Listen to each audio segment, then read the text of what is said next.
Hey, un saludo amigos y bienvenidos a un nuevo episodio de Hoy Te Hablo De. Yo soy Angelo y el día de hoy te quiero contar que comprar libros de videojuegos para mí es casi tan gratificante como comprar los propios juegos. No es solo nostalgia, es sostener en las manos un fragmento de historia, pasar páginas, oler el papel, encontrar una captura que creías olvidada, detenerte en una portada que te hacía soñar cuando eras niño. En un mundo donde casi todo es digital, abrir un libro de Bitmap Book es como encender una consola antigua en una televisión moderna. De pronto el pasado no es pasado, es presente tangible. Y hay algo más. Tener estos libros entre las manos no solo te hace recordar los juegos, te hace querer volver a ellos. Cada doble página es una invitación. Escuchas mentalmente una melodía de inicio, reconoces un menú, visualizas un nivel que te retó durante semanas. Vuelven las rutas alternativas, los secretos que no encontraste, las peleas que aprendiste a leer a base de intentos. No miras las imágenes para quedarte en la vitrina, las miras para volver a jugar, para regresar a ese punto de guardado donde tu memoria dejó pendiente una última partida. Por eso me gustan estos libros. Porque no son solo álbumes de recuerdo, son disparadores de acción. Te devuelven el asombro, afinan la mirada y al cerrar la tapa sientes un impulso sencillo y poderoso. Encender la consola, cargar el juego y seguir jugando. Bitmap Books nace de una obsesión hermosa. Preservar y explicar la cultura del videojuego con el mismo rigor con que se cuidan los grandes libros de fotografía o diseño. No buscan listarlo todo, sino curar, elegir, contextualizar y presentar cada tema para que el lector entienda por qué importa. De ahí que sus líneas editoriales se complementen como piezas de un mismo mapa. Los Visual Compendium cuentan la historia a través de la imagen. Los Pixel Books tratan el pixel como lenguaje. Las Box Art Collection celebran la promesa del juego en su portada. Los volúmenes de género trazan genealogías y anatomías de diseño. Las obras sobre FPS narran transiciones tecnológicas y culturales. El indie invita a reflexionar más que a canonizar. Y los títulos de autor o estudio profundo aportan una voz personal y método. En conjunto, la idea es sencilla y poderosa. El videojuego no solo se juega, también se mira, se estudia, se recuerda y se vive. Sus libros están pensados para volver a la misma página, cruzar una entrevista con una captura, leer un análisis y regresar al arte con otra mirada. Por eso esta marca me atrapó, porque trata el videojuego con un respeto cultural y con una intención pedagógica clara. Que acabes entendiendo mejor lo que amas y con suerte que quieras jugar de nuevo. El primer contacto que tengas con la empresa cuando decidas comprar alguno de sus libros será en el momento que recibas el libro. Aquí ya entiendes que Bitmap Books toma en serio lo que hace, lo ama y lo respeta. No voy a decir que ninguna empresa tiene este nivel de detalle con sus libros, ya que claramente no he comprado libros a todas las empresas. Pero en mi experiencia personal no he visto un cuidado al enviar un libro más grande que el que mete Bitmap Books. El libro te llega en una bolsa de envío ya serigrafiada por la empresa. Dentro una caja nuevamente marca de la casa, promete que lo que viene está muy bien cuidado. Sin embargo, cuando removemos dos precintos que hacen que todo esto ahora se sienta como una experiencia premium, una vez abierta la caja, vemos 4 esquinas de goma espuma cuidando las esquinas que ya venían anteriormente protegidas por la caja. El libro además tiene un papel, nuevamente con la marca de la casa, protegiéndolo de suciedad o rayones. Y por último, un plástico protector, asegurando que ningún líquido pueda pasar. Para mí esto es sencillamente un nivel de detalle impresionante y al que hay que agradecer a Bitmap Book porque ya sabemos cómo nos gustan tener nuestros libros de bien cuidados. Pues bien, al tener tu Bitmap Books en la mano notarás el peso del objeto, literal y simbólico.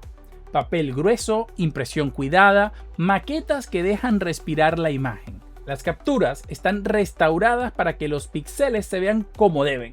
Las portadas se fotografían mostrando texturas y grano.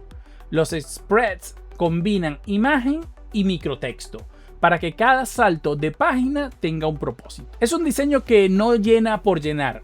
Ordena, jerarquiza, guía la mirada. Cada línea tiene su acento visual.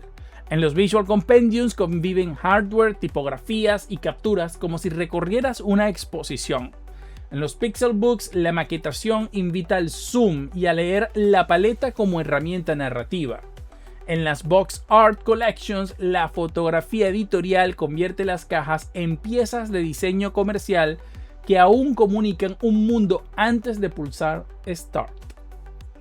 En los libros de género, la imagen dialoga con ensayos, cronologías y esquemas para que veas cómo funcionan los juegos por dentro. Y cuando la apuesta es personal o analítica, Just Rignall o Super NES RPG Volumen 1, por dar un ejemplo, la maqueta se vuelve silenciosa y legible, al servicio de la voz o del argumento. Entre imagen e imagen, los textos no enumeran, explican, conectan, sitúan, te enseñan a mirar mejor, a reconocer una interfaz que desaparece, un hitbox que hace hablar a un golpe, un patrón que ordena el caos, una portada que vendía un sueño. Y cuando cierras el libro, te dejan con algo raro y valioso, ganas de volver al juego con ojos más finos que antes. Si tengo que elegir un punto de partida para hablar de los libros de Big Man Books, lo haría por donde late más fuerte la nostalgia. Super Nintendo y todo su universo estético. Es como abrir las puertas de un museo en el que reconoces colores, formas y melodías antes incluso de ver los carteles. A partir de aquí ya no hablamos en general, entramos en los libros específicamente. El primer impacto llega con Super NES, Super Famicom, A Visual Compendium. Este volumen se siente como una gran exposición permanente. Páginas que alternan capturas restauradas, microtextos que contextualizan y guiños de diseño industrial, carcasas, mandos, tipografías, que te recuerdan por qué esta consola no era solo hardware, era identidad. No pretende hacerlo todo, selecciona con criterio y te conduce por un recorrido que es a la vez amplio y cercano. Lo ojeas para perderte y lo cierras con la sensación de haber caminado por varias salas de un mismo recuerdo. Y esa sensación se concreta cuando te asomas a juegos como Super Mario World, The Legend of Zelda: Link to the Past, Super Metroid, F-Zero, Star Fox, Secret of Mana o Earthbound.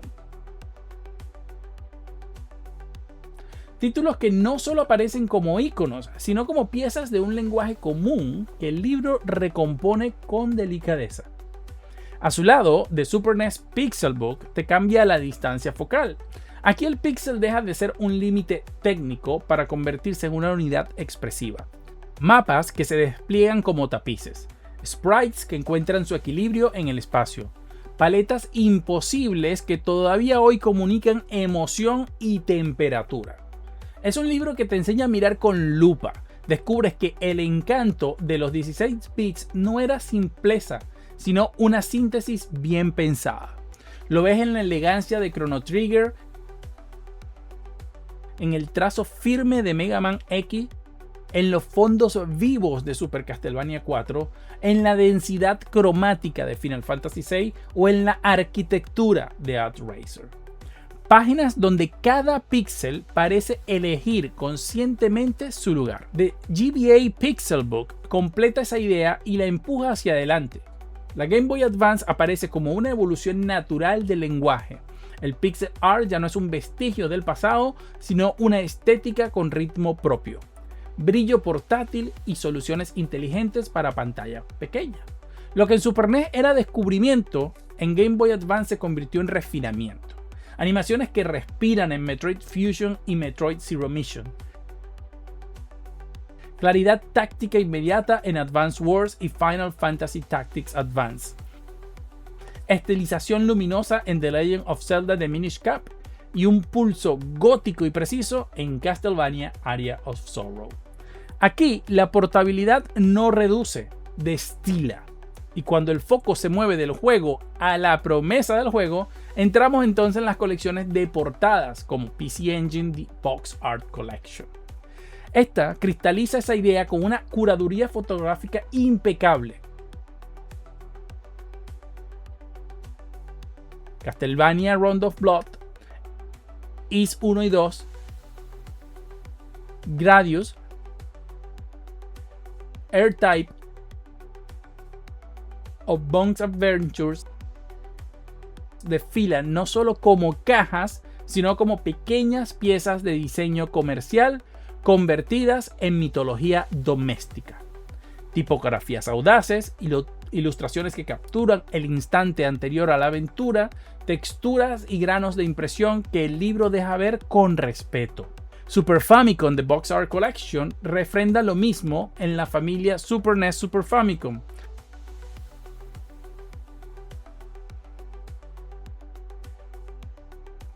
Ahí están portadas como Actraiser 2, Hagain, F-Zero o Seiken the Sexo, también conocido como Secret of Mana, que todavía detienen la mirada y te colocan un pie dentro del mundo antes de oprimir Start. Vale la pena detenerse un segundo en lo que significaban estas cajas. Antes de los trailers en bucle y las tiendas digitales, la portada era el primer trato entre el juego y nosotros. Nos vendía una idea, un sueño, un tono. En una imagen se condensaban promesas de aventura, de velocidad, de misterio. Y con muy poco te daban la base para imaginar el resto. Por eso estas colecciones no son solo un álbum bonito, son un recordatorio de cómo aprendimos a soñar los juegos antes de jugarlos. En conjunto, esta constelación de títulos no se limita a documentar una era, la reinterpreta, te muestra cómo mirábamos, cómo imaginábamos y por qué seguimos regresando a esas formas y a esos colores. Y sobre todo consigue algo que muy pocos libros logran, y es, nuevamente, que al cerrarlos quieras volver a jugar. Continuando el recorrido, dejamos atrás la contemplación del píxel y nos adentramos en los mapas del conocimiento. Esos volúmenes que no solo muestran, sino que explican. Si uno quiere entender de verdad qué pasó con el rol, con la acción lateral o con el terror, Bitmap Books ofrece cartógrafos de lujo. A Guide to a Japanese Role-Playing Game es el gran atlas del JRPG. No se limita a recopilar títulos, te dibuja líneas genealógicas, cruza influencias, desmenuza convenciones y algo que me encanta, escucha la música como parte del relato. Cómo una banda sonora define atmósfera, cómo una armonía ancla la memoria. Entre reseñas y ensayos vas descubriendo subgéneros, corrientes estéticas, momentos bisagra. Se lee como una guía de viaje por un país inmenso donde cada juego es una región con su acento, sus costumbres y su forma particular de contar historias. A medida que avanzas, vas atando hilos entre Dragon Quest 3 y 5, Final Fantasy 4, 6 y Chrono Trigger. Los universos de Phantasy Star 4, la madurez de Suikoden 2, los pliegues filosóficos de Xenogears o el giro contemporáneo de Persona 3 y Persona 4. Y entiendes por qué melodías como las de Legend of Dragoon siguen habitando la memoria colectiva. Frente a él, con otro espíritu, pero igual de apasionante, The CRPG Book hace lo propio con el rol occidental. Pero aquí quiero hacer una pausa para aclarar algo importante. Este libro en físico, es decir, en la edición impresa, es curada por Bitmap Books, pero el proyecto original es open source y también existe para que te lo descargues de manera gratuita. Así que habiendo dicho eso, la conversación aquí gira en torno a sistemas abiertos, hojas de personajes que se convierten en libertad, interfaces que no solo sirven para jugar, sino para pensar. El volumen está salpicado de contextos históricos, desarrollos comunitarios, mods que prolongan la vida de los mundos y reflexiones sobre diseño que explican por qué ciertos CRPG siguen siendo vigentes décadas después. Saltas de Ultima 7 a Baldur's Gate. Te detienes en Planetscape Torment, transitas la sátira ácida de Fallout 1 y 2 y te asomas al cruce sistemático de Deus Ex y terminas con la vastedad de The Elder Scrolls 3 Morrowind o el sello autoral de The Witcher. Tener ambos en la mesa es un ejercicio delicioso. Dos tradiciones hermanas intentando responder de forma distinta a la misma pregunta. ¿Cómo se interpreta un personaje? Mirándose de reojo, influyéndose, discutiendo. Juntos te dan una perspectiva. Por separado, tengan ganas de perderte en caminos muy diferentes. Cuando el viaje cambia de paso y entramos a la acción 2D, Ghost Strike, The Ultimate Guide to Side-Scrolling Beat'em Ups, te devuelve a los recreativos, con olor a metal y neón. Es un libro que suena. Cada página tiene ritmo, tempo, cadencia de golpes, y donde pasaremos por juegos como Double Dragon, Final Fight, Streets of Rage 2, Teenage Mutant Ninja Turtles in Time o Alien vs Predator. Te enseña por qué un hit pause oportuno cuenta más que 1000 palabras. Por qué leer la silueta de un enemigo es esencial para anticipar su ataque. Por qué la animación con intención convierte el combate en una coreografía legible. No es nostalgia por la nostalgia, es una clase de diseño en movimiento que de paso reivindica la cooperación a dos mandos como un lenguaje en sí mismo. Su primo nervioso y preciso es Run and Gun: A History of On-Foot Shooters. Aquí la línea de tiempo va del contra más puro al virtuosismo moderno, trazando un hilo que une claridad visual, dificultad justa y esa sensación de que cada salto, cada disparo obedece a una gramática.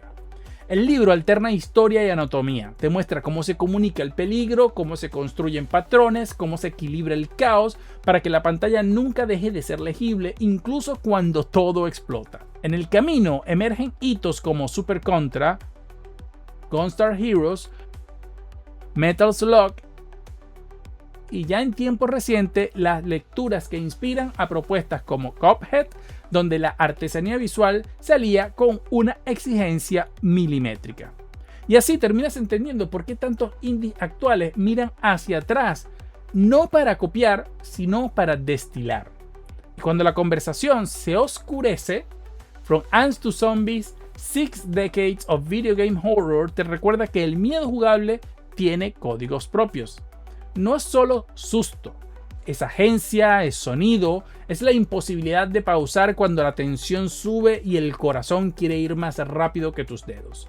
El libro recorre décadas de subgéneros del terror psicológico al splatter, del survival clásico al walking horror, y lo hace conectando el videojuego con el cine y la literatura, pero subrayando lo que solo este medio puede hacer: ponerte dentro del espacio, obligarte a decidir, convertir en silencio en una mecánica. Entre sus páginas se alinean ecos de Silent Hill 2, la ingeniería del miedo de Resident Evil y Dead Space, la fragilidad radical de Amnesia de Dark Descent, los sobresaltos documentales o la tensión respirable de Alien Isolation. No como un desfile de títulos, sino como piezas de un vocabulario que aprendimos jugando. Hasta aquí los mapas nos han dado dirección y escala. No cierro el viaje, sino que ahora cambiamos de sala, porque después de entender los géneros por dentro, toca abrir otra puerta y mirar cómo el primer plano se acerca a la aventura gráfica, al indie y a la memoria personal que también guarda esta colección. Retomamos el paso y miramos al frente. Los dos volúmenes dedicados al shooter en primera persona son, en el fondo, una historia de cómo aprendimos a mirar a través de una pantalla. I Am Too Young to Die condensa el nacimiento del 3D moderno.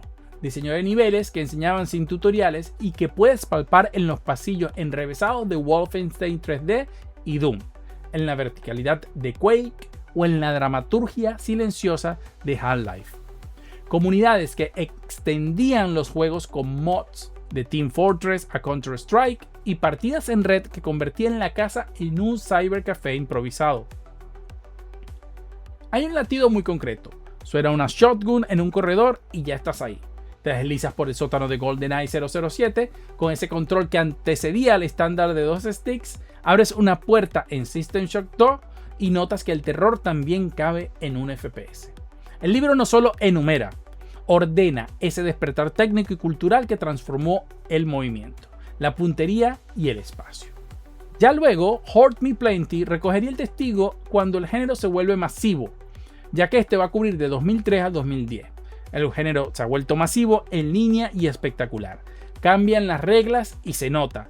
Half-Life 2 eleva la física al lenguaje. Far Cry abre el plano con islas y distancia. Crysis convierte iluminación y shaders en manifiesto técnico. Fear demuestra cómo una IA enemiga que flanquea y se coordina puede coreografiar el pánico. Halo 2 fija el matchmaking en consola y Halo 3 ODST explora otra cadencia dentro del mismo sandbox. Call of Duty 4 Modern Warfare marca el ritmo de la campaña cinematográfica y del multiplayer con progresión, mientras que Battlefield 2 expande el frente con escuadra y vehículos. Por su lado, BioShock sostiene una tesis narrativa sin abandonar el disparo, mientras que Stalker Shadow of Chernobyl instala una atmósfera sistémica que sigue influyendo a día de hoy. Portal recuerda que disparar también puede ser pensar en el espacio, y Left 4 Dead introduce al célebre director para modular tensión y cooperación en tiempo real. Es un periodo que el libro hilvana mostrando transiciones claras del grano del CRT al brillo de la era HD, del LAN Party al matchmaking global, del mapa abierto al set piece sin perder lectura. Leídos juntos, estos dos volúmenes no solo recuerdan títulos, explican cómo cambió nuestra mirada, te devuelven el pulso de cada época y sobre todo te dan una brújula para entender por qué ciertos diseños aún se sienten frescos. Pero no cerramos aquí, ahora cambiamos de pasillo, quedan salas por explorar y en la siguiente el foco se acerca a otras formas de mirar y contar. The Art of Point and Click Adventure Games es el libro al que vuelvo cuando quiero recordar que la aventura gráfica fue y sigue siendo una escuela de composición. Ahí están esos fondos pintados que no solo decoran, organizan, establecen tono, jerarquías, recorridos posibles, te dicen que es importante sin subrayarlos. Las interfaces parecen invisibles porque la pantalla ya hace el trabajo. Un letrero torcido, una luz cálida en una ventana, una sombra que te sugiere que allí hay algo. Y los puzzles que cuentan una historia sin gritar. Te obligan a mirar con más atención, a leer el espacio como si fuera un párrafo. El libro avanza con un tempo generoso, lleno de entrevistas y páginas amplias donde la imagen respira. Y entonces entiendes por qué en una buena pantalla de Secret of Monkey Island o Monkey Island 2 LeChuck Revenge funciona como una clase de dirección de arte aplicada a la lectura espacial. El muelle nocturno, las calles en pendiente, los interiores que te guían como si fueran flechas invisibles, o por qué Day of Tentacles convierte cada escena en un póster legible a metro y a 10 centímetros. Y Full Throttle levanta un mundo entero con chapa, desierto y tipografías rugosas. Incluso los títulos que coquetean con otras gramáticas. Grim Fandango con su puesta en escena cinematográfica y su departamento de la muerte presidido por Manny Calavera. Del otro lado, el libro te pone delante de los fondos de sierra. Vitrinas que vuelven a brillar con King Quest, la elegancia sombría de Gabriel Knight, Sin of the Fathers, el humor ácido de Space Quest o la rutina tensa de Police Quest. Y te das cuenta de que aunque el tono cambiara, la regla era la misma. Cada pantalla debía ser legible. Cuando saltas a Europa, la línea gráfica de Beneath a Steel Sky y la precisión de Broken Sword de Shadow of the Templars muestran otra escuela. Color controlado, líneas limpias, muy diseño editorial puesto al servicio del misterio. El recorrido no se queda en los 90. El volumen se detiene en Mist y Riven, donde la composición cambia de pincel pero no de principios. Aquí el silencio y la textura construyen jerarquías. Una puerta semicerrada dice tanto como un diálogo. Más adelante, The Longest Journey y otros contemporáneos prueban que la aventura gráfica podía estirar el realismo sin perder la claridad, y entre las entrevistas aparecen voces, diseñadores, artistas, directores que te devuelven al porqué de todo esto. Componer para que el jugador piense con los ojos. Ahí están, por ejemplo, Tim Schafer recordando el salto técnico y estético que supuso Grim Fandango, o Eric Chahe explicando cómo el color y la síntesis visual informaron su trabajo previo y posterior a Another World. Lo disfruto porque une lo sentimental con lo técnico. Por un lado, vuelven olores y músicas. El callejón de Sam Max Hit the Road, la plaza de Monkey Island, la oficina de Manny Calavera en Grim Fandango. Por el otro, el libro te enseña a ver, a detectar la línea de fuga que te conduce al hotspot, a entender por qué una lámpara cálida a la derecha equilibra un plano frío a la izquierda, o notar cómo una UI discreta libera a la pantalla para que el mundo hable. Cierras una doble página y ya no miras igual. Te llevas una gramática de composición que sirve tanto para rejugar como para apreciar cualquier escena bien diseñada. Y esto no es un adiós, es un cambio de sala, ya que después de reaprender a mirar con la aventura gráfica, el paseo nos pide otro enfoque. Abrir el plano hacia lo independiente, donde ideas pequeñas hicieron temblar al mundo y la forma volvió a convertirse en mensaje. Aún nos queda camino, y como en las mejores aventuras, la siguiente etapa importa. Y aquí hablaremos de 50 Indie Games That Changed the World. Este libro es un recordatorio de que el tamaño del equipo no mide el tamaño del impacto. Es un libro que celebra decisiones valientes y giros creativos que reescribieron reglas, mecánicas nuevas, narrativas íntimas, estéticas personales. No es un templo de éxitos, sino un mapa de caminos posibles. Y mientras avanzas, esos caminos tienen nombres y rostro. El golpe de idea de Braid reordenando el tiempo, la confesión jugable de Gone Home en una casa que habla sin personajes a la vista, la investigación fragmentada de Her Story que convierte una base de datos en suspense, el silencio compartido de Journey que demuestra que el multijugador también puede ser ternura y gesto mínimo, la ética burocrática transformada en mecánica de Papers, Please, donde cada sello pesa más de lo que parece, y en la otra orilla aparecen los sistemas que respira y te invitan a improvisar. Spelunking destila el roguelike a curiosidad pura. Rogue Legacy vuelve a herencia cada intento. Slay the Spire te enseña a pensar con cartas. Into the Breach convierte el tablero en una tesis de claridad. Y cuando a esa familia de ideas se suma la artesanía inagotable de Hades, entiendes por qué el ensayo público también puede ser una herramienta de diseño. El libro se detiene además en la dirección de arte como interfaz. Limbo demuestra que una silueta puede ser un mundo. Insight afina esa lección hasta la precisión quirúrgica. Cuphead convierte la animación tradicional y los fondos en acuarela en lectura de combate. Gris te deja caminar por acuarelas que hablan de duelo y alivio. Hyper Light Drifter y Dead Cell usan el color como brújula de peligro. No es solo bonito, es una estética que explica cómo jugar. También hay juegos que enseñan a mirar de otra manera. Undertale te obliga a preguntarte qué significa luchar o negarte a hacerlo y a vivir con las consecuencias. Mientras que Return of the Obra Dinn hace de la deducción una coreografía visual. Action Verge toma el ADN del Metroidvania y lo reescribe desde el glitch como herramienta, mientras que Oxenfree convierte el diálogo en topografía en una forma de desplazarse por emociones y espacios. Y están los que reordenan lo cotidiano, como en Stardew Valley, transformando el calendario en afecto, o Unpacking convierte los objetos en biografía. Overcooked prueba que el caos cooperativo puede ser claridad, si el diseño escucha el ritmo del equipo. Ahora, algo importante, no todo el mundo estará de acuerdo con esta lista, evidentemente, y está bien que sea así. El punto del libro no es erigirse en autoridad definitiva ni dictar un canon cerrado. Su propósito es hacerte pensar en el indie como laboratorio del medio, ponerte delante de principios, no dogmas, y dispararte preguntas. ¿Qué cambia una mecánica? ¿Qué cuenta una paleta? ¿Cómo suena una idea cuando se juega? Por eso digo que cada capítulo da para un video entero, porque detrás de cada juego hay un método, una apuesta de diseño, un tono, un pacto con el jugador, contado con el espacio para que la imagen respire.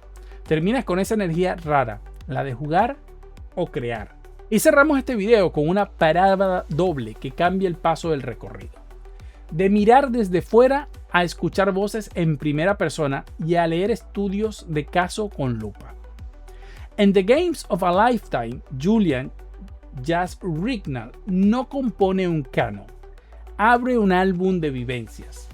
El propio autor lo deja claro desde el principio, no es una lista de los mejores, es el relato de los juegos que lo marcaron y de cómo los vivió.